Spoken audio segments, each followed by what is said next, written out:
साथियों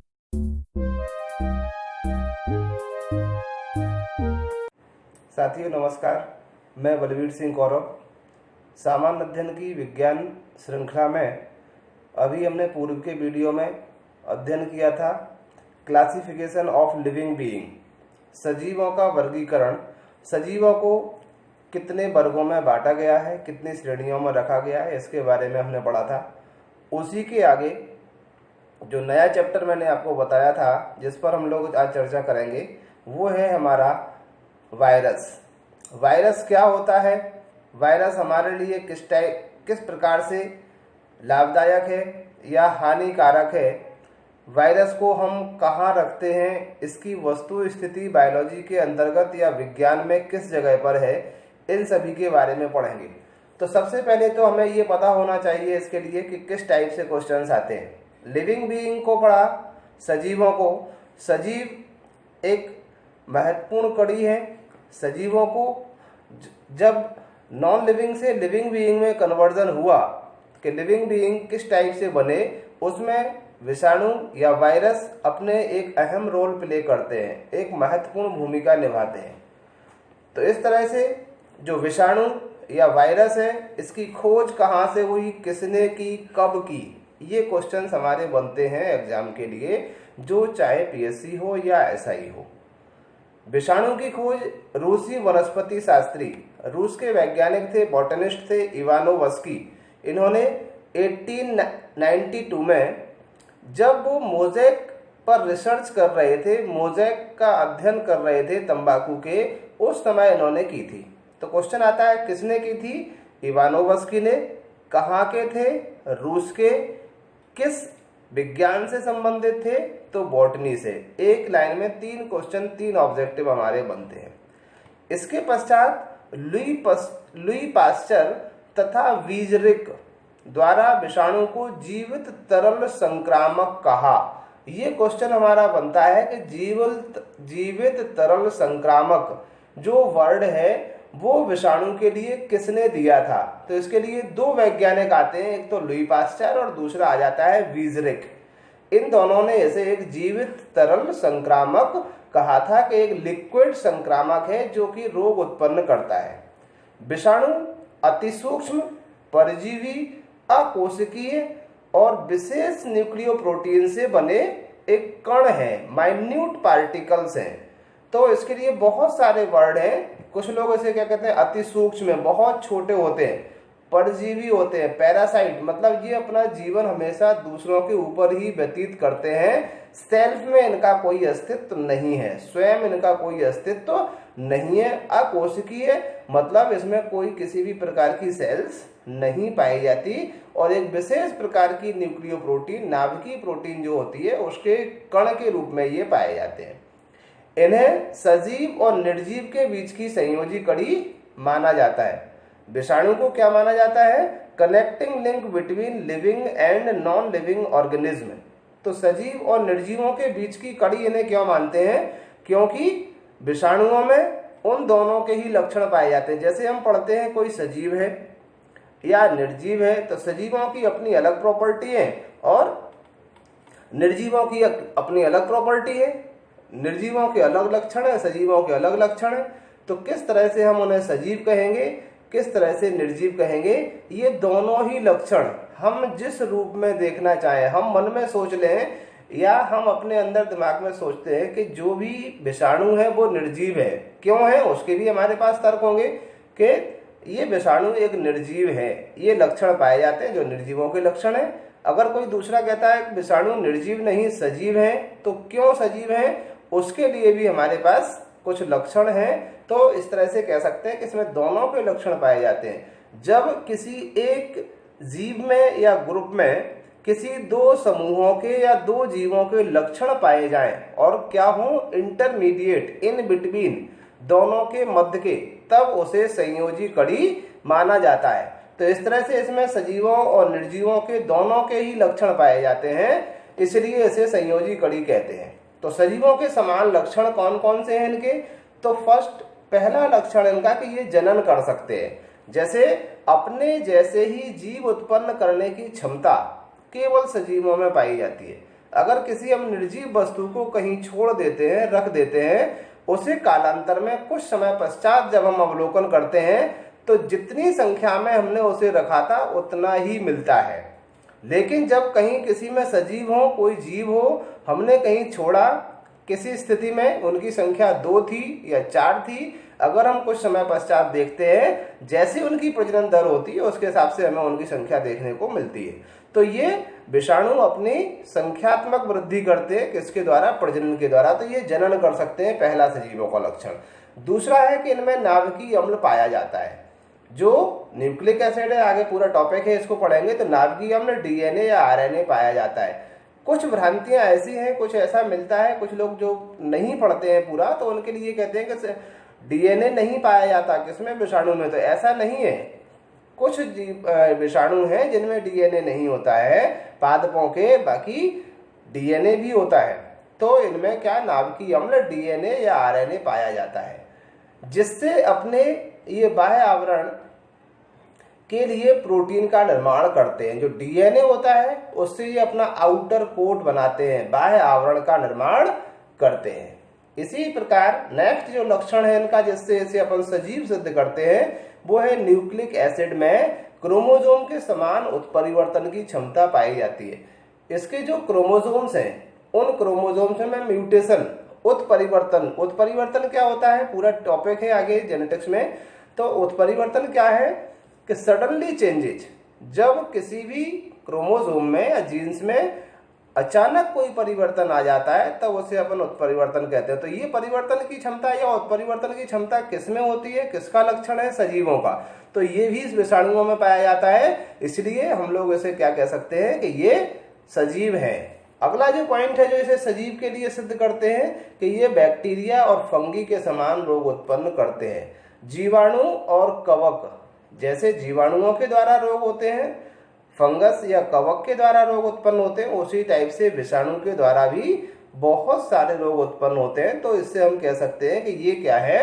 एक तरह से सजीव है, एक रोग उत्पन्न करने वाले सजीव हैं। जैसे आजकल वर्तमान में कोविड-19 जो महामारी है वो भी एक तथाकथित विषाणु के द्वारा है, जिसका निर्माण कुछ लोगों ने किया है, ऐसा मानना है। तो जो कोविड-19 क्यों कहा गया कोरोना वायरस? इसकी जो स्ट्रक्चर है, संरचना के आधार पर ही उसे नाम दिया गया है, क्योंकि इसके ऊपर एक क्राउन जैसा दिखाई देता है, जैसे मुकुट होता है उस टाइप से ही दिखाई देता है, इसलिए इसको कोरोना कहा गया, कोविड कहा गया। और चूंकि 19 में इसको डिस्कवर किया था, सबसे पहला कोरोना का मरीज 19 में मिला था, इसलिए इसका नाम कोविड-19 रखा गया। तो कोविड-19 या कोरोना वायरस जो है एक विषाणु है और रोग उत्पन्न करता है। तो हमें ये 4 मेन लक्षण है जिसके आधार पर हम कह सकते हैं कि ये क्या है? विषाणु एक सजीव होता है।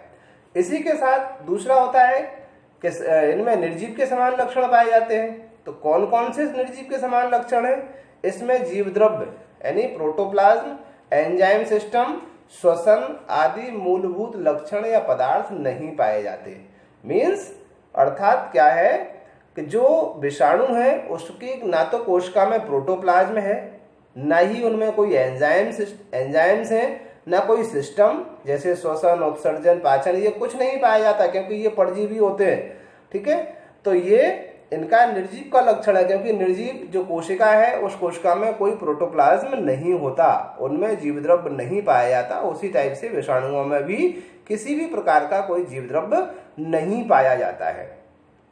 इसी तरह से नेक्स्ट जो लक्षण है इनका विषाणुओं का, विषाणु का संवर्धन जीवित कोशिका के अतिरिक्त कृत्रिम माध्यम में नहीं कर सकते। जैसे हम जीवाणुओं का कल्चर करते हैं, आर्टिफिशियल मीडियम एक कृत्रिम माध्यम जिसका सहारा हम प्रयोगशालाओं में किसी रोग के लिए करते हैं कि उसको कल्चर किया और कल्चर करने के बाद उसकी हम एक्टिविटी देखते हैं कि कितने समय में इनकी कितनी संख्या बढ़ रही है, उसी हिसाब से इसको ट्रीट किया जाए, उसी हिसाब से इसको मेडिसिन दिया जाए।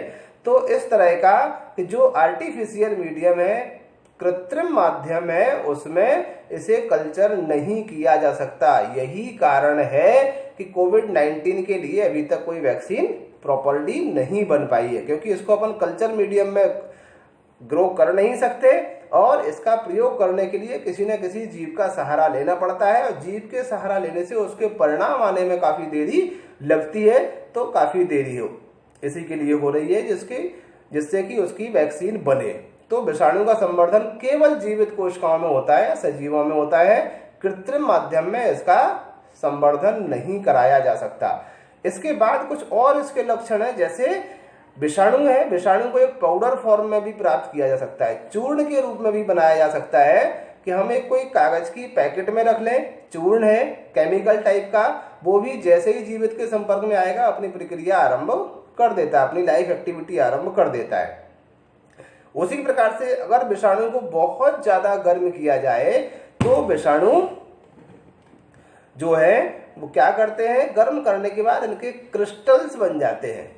क्रिस्टल्स बनने के बाद इसे हम क्रिस्टल फॉर्म में, जबकि सजीव को अगर हम गर्म करें तो एक निश्चित समय के बाद, एक क्रिटिकल पॉइंट के बाद जीव क्या होता है, मर जाता है या उसकी मृत्यु हो जाती है, जबकि विषाणुओं के साथ ऐसा नहीं होता। तो ये बहुत सारे लक्षण हैं जो इसकी प्रकृति को ये सिद्ध करते हैं कि विषाणु एक निर्जीव कण है, एक निर्जीव है, कोई सजीव नहीं है। तो सजीव और निर्जीव दोनों के लक्षण पाए जाते हैं, इसीलिए क्या कहते हैं हम, इसकी संयोजी कड़ी कहते हैं। कई बार ये विभिन्न प्रकार के एग्जामों में पूछा गया है, एमपी पुलिस या स्टेट एग्जाम के लिए काफी इंपॉर्टेंट है। केवल एक बात हमें याद रखना है कि सजीव और निर्जीवों के बीच संयोजी कड़ी क्या है, तो ऑप्शन में आपके लिए होगा विषाणु। कोई नाम नहीं देना है कि कौन सा विषाणु है, कोई विषाणु है, वो सभी सजीव और निर्जीव के मध्य संयोजी कड़ी के रूप में जाने जाते हैं। ठीक है, तो इसके बाद नेक्स्ट आता है विषाणु की संरचना, कि इसकी स्ट्रक्चर कैसी होती है। तो जैसा कि हमने पहले पढ़ा था, इसमें न्यूक्लियोप्रोटीन होती है, जो नाभिकीय अम्ल है वो एक अपना बाह्य आवरण बनाता है। तो विषाणु रचना में प्रोटीन आवरण से घिरा न्यूक्लिक अम्ल होता है, कि जो न्यूक्लिक अम्ल नाभिकीय अम्ल है उसके ऊपर एक प्रोटीन का कैप्सिड पाया जाता है या आवरण पाया जाता है। इस कैप्सिड में बहुत सारी छोटी छोटी इकाइयां होती हैं, इन्हें अपन कैप्सोमियर कहते हैं, जिसे अपन डायग्राम में देखेंगे आगे। पूरे कण को विरियॉन कहते हैं, जो वायरस का पूरा एक पार्टिकल है उसे विरियॉन कहा जाता है। इसके नाभिकीय अम्ल में डीएनए या आरएनए में से कोई एक होता है, या तो डीएनए होगा या आरएनए होगा, दोनों नहीं होते हैं। नाभिकीय अम्ल विरियॉन का 6%, जबकि प्रोटीन 94%। ये इंपॉर्टेंट क्वेश्चन है कि विरियॉन जो बनता है वो न्यूक्लिक अम्ल का लगभग, विरियॉन का 6% बना होता है, और प्रोटीन का जो नाभिकीय अम्ल का निर्माण में भूमिका होती है प्रोटीन की, वो 94% होती है। तो ये मेन है। तो एक तो प्रोटीन का आवरण पाया जाता है, जो एक नहीं है, पॉलीमर्स है, बहुत सारे माइन्यूट पार्टिकल्स है, छोटे छोटे कणों के रूप में ये बना होगा, उन कणों को कहते हैं कैप्सोमियर। ये देखें अपन इस तरह से, जैसे ये आपका है एक आरएनए मॉलिक्यूल्स, मींस नाभिकीय पदार्थ, जो रेड कलर से दिखाई दे रहा है आरएनए मॉलिक्यूल्स, ये नाभिकीय पदार्थ है। और ये ब्लू कलर से जो बने हुए हैं छोटे छोटे बाउल्स, ये कैप्सिड के हैं या प्रोटीन मॉलिक्यूल्स है। तो बहुत सारे प्रोटीन मॉलिक्यूल्स एक इसके आवरण को बनाते हैं, मध्य में एक हमारा क्या है, इसमें आरएनए है। तो ये इस तरह से विरियॉन बन जाता है या एक वायरस बन जाता है। फिर ये दूसरा है आपका बैक्टीरियोफेज, ये टाइप में है, जीवाणुओं को भक्षण करने वाला जीवाणुभोजी होता है। तो ये आगे यहाँ देखते हैं अपन कि विषाणु 3 प्रकार के होते हैं। जो विषाणुओं के टाइप्स हैं वो 3 टाइप्स के होते हैं। There are 3 types of viruses. First विषाणु है पादप विषाणु, मतलब ऐसे विषाणु जो पौधों में होते हैं। दूसरा है एनिमल वायरस या जंतु विषाणु, और तीसरा है बैक्टीरियोफेज, जिसमें हम टेल वाला डायग्राम देख रहे थे। तो जो पादप विषाणु है, पादप विषाणु में न्यूक्लिक एसिड क्या पाया जाता है, आरएनए पाया जाता है। इसलिए हम ये कहते हैं कि विषाणुओं का नाभिकीय अम्ल आरएनए होता है, या जो करेक्टर्स है वो characters 1 generation to next transfer करने के लिए जिसका उपयोग किया जाता है वो आरएनए है। ठीक है, ना कि सभी विषाणुओं का। जंतु विषाणु जो होता है उसका नाभिकीय अम्ल या तो डीएनए होगा या आरएनए होगा। आरएनए कब हमारा नाभिकीय अम्ल या जेनेटिक मटेरियल के रूप में कार्य करता है, जब डीएनए नहीं होता। और डीएनए कब नहीं, कहाँ नहीं होता है, केवल पादपों में। अगर किसी जंतु विषाणु में नहीं है वहां आरएनए नाभिकीय अम्ल का काम करेगा, अदरवाइज ये प्रोटीन संश्लेषण का काम ही करेगा। जो वाहक का कार्य है, नाभिकीय अम्ल का काम है, वो डीएनए ही करेगा। इसके एग्जाम्पल है आपका इन्फ्लुएंजा वायरस या मम्प्स वायरस। ये रोग के नाम है, ये जंतुओं में 2 रोग इसके द्वारा होते हैं। इसी टाइप से जो प्लांट वायरस है, TMV virus, tobacco mosaic virus, yellow mosaic virus. तो इस टाइप से ये टीएमवी और वाईएमवी, ये 2 आपके पादप विषाणुओं के नाम है। ये एग्जाम्पल भी आ जाते हैं कि इसका न्यूक्लिक अम्ल क्या है, न्यूक्लिक एसिड क्या है, नाभिकीय अम्ल क्या है। तो आरएनए केवल पादपों में होता है, डीएनए या आरएनए जंतुओं में होता है, और केवल डीएनए होता है किसमें, बैक्टीरियोफेज में, जीवाणु भोजी विषाणु। इसका पूरा नाम है T2 फेज। ये एग्जाम्पल है जो जीवाणु भोजी। इसीलिए अपन नाम सुना होगा आपने कि गंगा का जल कभी दूषित नहीं होता। क्यों नहीं होता गंगा का जल दूषित? ऐसा क्या कारण है कि गंगा, इसीलिए हम उसे पवित्र मानते हैं, क्योंकि उसमें T2 फेज या जीवाणु भोजी विषाणु पाए जाते हैं। तो कोई भी चीज में सड़न कब उत्पन्न होती है? जब जीवाणु उसमें अपनी क्रिया के द्वारा क्या करते हैं, उसे डिकम्पोज करते हैं। लेकिन जब जीवाणु ही नहीं पनप पाएगा तो डिकम्पोजिशन का सवाल ही नहीं उठता। इसीलिए गंगा में जो भी मटेरियल्स जाता है डिग्रेडेबल या विघटनकारी, तो जितने भी विघटनकारी मटेरियल्स हैं वो जीवाणु भोजी के द्वारा, यानी जो जीवाणु उसे नष्ट करता था, तो जीवाणु भोजी उस जीवाणुओं को नष्ट कर देगा। इसलिए गंगा का पानी सालों साल तक हम रखे रहते हैं, लंबे समय तक रखे रहते हैं और खराब नहीं होता। तो ये 3 प्रकार के विषाणु पढ़े हमने कि 3 प्रकार के विषाणु होते हैं। ये है आपका बैक्टीरियोफेज। बैक्टीरियोफेज में डीएनए मैन होता है ये। उसके बाद ये 3 इसके पार्ट होते हैं, हेड, नेक और टेल या टेल फाइबर। तो हेड जो बना हुआ है एक षटकोण या बेंजीन रिंग के समान दिखाई देता है। इसके बाद हम देखते हैं इसकी एक कॉलर या कोर भाग है, और जो नेक का भाग होता है, नेक पीछे एक छोटे छोटे फाइबर्स के रूप में, जिसे टेल फाइबर कहते हैं, ठीक है। तो ये बन जाते हैं, इसी को एक बेसल प्लेट है, इस बेसल प्लेट से, आधारी प्लेट से क्या होते हैं, बेसल फाइबर्स या टेल फाइबर्स जुड़े रहते हैं। तो ये बैक्टीरियोफेज का निर्माण करते हैं। इस तरह का बैक्टीरियोफेज हमें दिखाई देता है। कुछ और विशेष संरचनाएं हैं वायरस की, जैसे अपन कहते हैं वायरॉइड।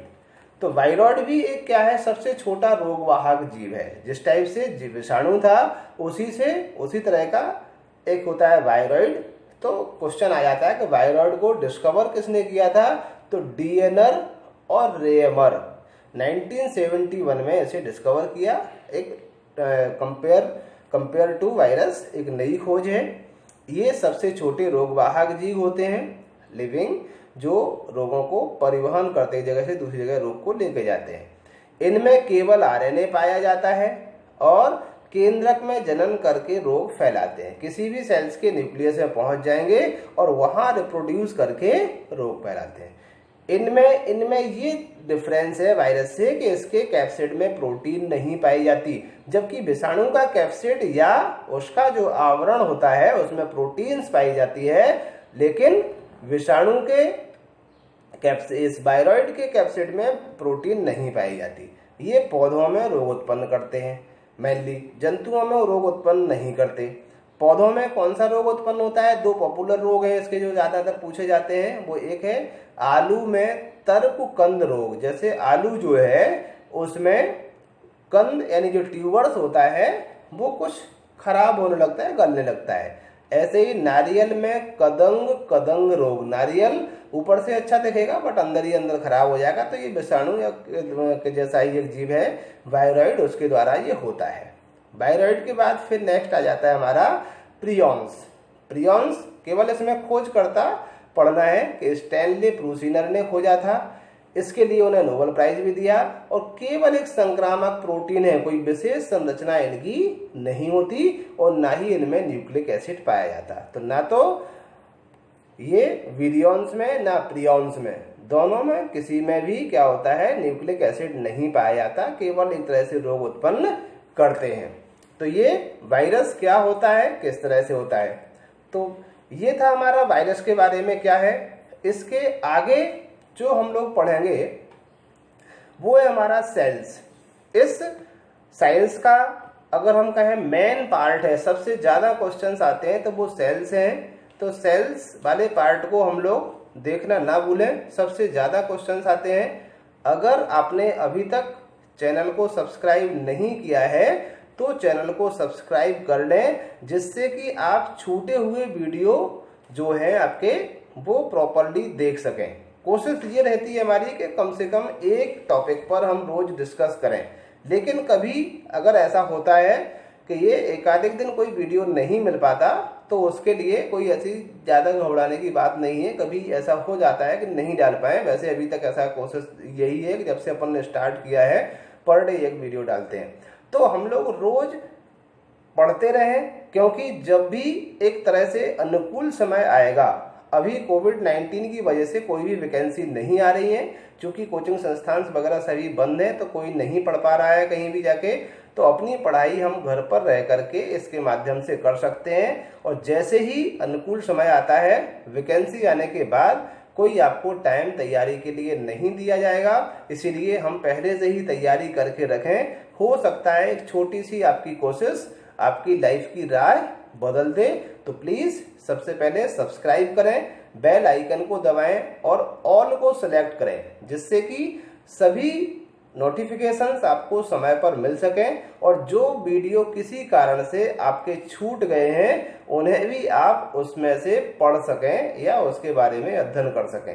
किसी भी वीडियो के बारे में कोई बात समझ में नहीं आती है तो आप YouTube के माध्यम से कमेंट बॉक्स में कमेंट करके हमें आप अवगत करा सकते हैं। धन्यवाद।